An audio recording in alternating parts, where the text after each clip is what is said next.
Whenever we finish a project, we do a lot of soul searching. A lot of reference got kicked around. The Seven Samurai, the Magnificent Seven. We talked very early on about showing off a more human approach to Spartans. We definitely focused on trying to go back to sort of the core of what made Halo CE, the Combat Evolved, the sort of phenomenon that it is. I remember my first time playing Halo, and I was in that first level, and after winding through these technical corridors, fighting aliens, and then I step out into this world, and it just opens up in front of me, and it's beautiful and alien and huge. That was a sort of seminal moment for me, and I think that's part of what we want to capture in Reach. Something that was core to the game at the beginning was that sense of wonder and exploration. We started with a series of events. We basically set out like, okay, from this date on Reach to this date, we built a military campaign. We all had a desire to really flesh out the backstory of what happened prior to Master Chief and Cortana even entering the picture. We knew there were other Spartans, and it just seemed like such a rich area to tell a character-driven story with new characters. We wanted this team to feel like a Delta Force type team that are usually a smaller number. Why are we not seeing explosives residue? This particular team, Noble Team, they've survived by staying together. You're Noble 6, you're a replacement for a Spartan that's died. You're experiencing this story, boots in the mud. We looked at the story of Reach, and it was obviously a more intimate, character-driven story. We really needed the attention to real-world detail, trying to make these characters' faces really feel like believable. We started everything over from scratch, came up with a whole new rig for how we animate faces and also how we approach like texturing them, modeling them, everything, and just put a lot more time. Difference about a couple million polygons.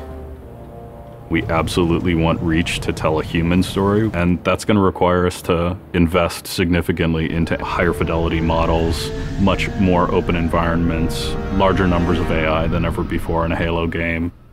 To pull off the vision for what we had for this game, we ended up gutting almost every part of the engine, retooling things to make it run faster, to make it run better, it looked better. We had to throw out all of our technical systems. We had to then throw out the content that went with it because that content didn't represent the new bar we were going for.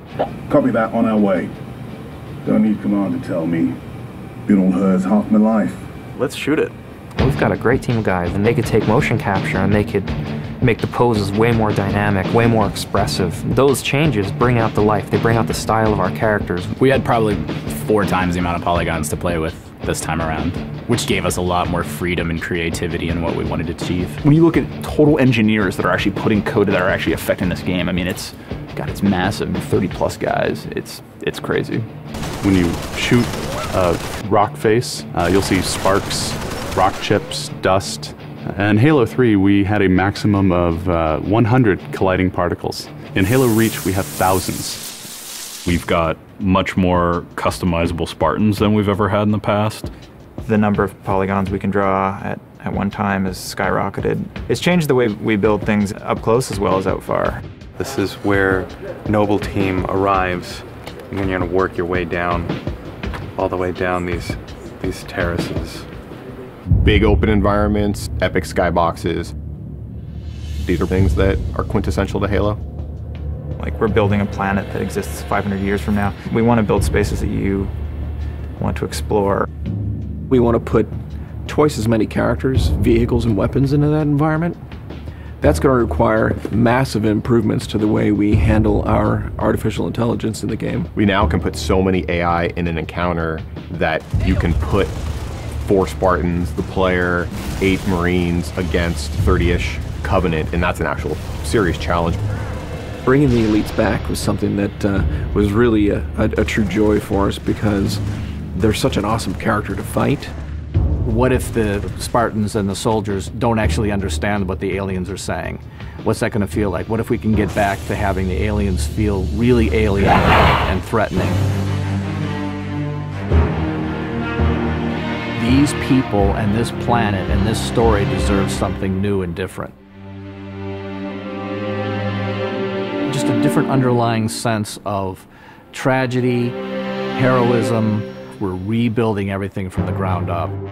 You have to walk this very fine balance. We want to add new things, but we don't want to rough up anybody's baby. I mean, that's the whole thing about the crazy sausage that is Bungie's Halo Reach ODST universe, is that we've sort of developed this gameplay that every person sort of has the different things about it that they like, and I still think that we still struggle to figure out exactly what, you know, like what can we add or remove without pissing off certain people of the population. We looked at the Halo 3 assault rifle, and it really does feel kind of dated. It fit the tech then, but now we have all of these new polygons to play with. We went to a lot of trouble to sort of ground the weapons and the vehicles more in this sort of more real, more gritty world. We refined a lot of the weapons to push them into their particular role, and that role is defined a lot by range and the range of combat that you're going to play. For instance, the DMR, which is a sort of medium to long range suppression marksman rifle. It's going to be a sandbox game. It's not going to be a carefully scripted game where every movement of the AI is controlled by a mission designer. It's much broader than that. It allows the player to deal with encounters in their own specific way. There's definitely going to be offhand grenade throwing. There's definitely going to be vehicles. There's definitely going to be a large number of weapons that are incredibly powerful, incredibly accurate, that allow the player to feel like a badass. Now, if you melee him in the back of the head like you really mean it, you're holding down on the button, and you will launch into this more elaborate animation sequence. It's going to be a very different campaign experience for people overall. We're doing stuff in the campaign that people absolutely won't expect from a Halo game. Bigger battles, brand new cast of characters. An incredibly ambitious game. Every neuron in my head is firing with just reach, reach, reach. We knew from the beginning what the end was going to be. This is the definitive Halo made by the people who created Halo.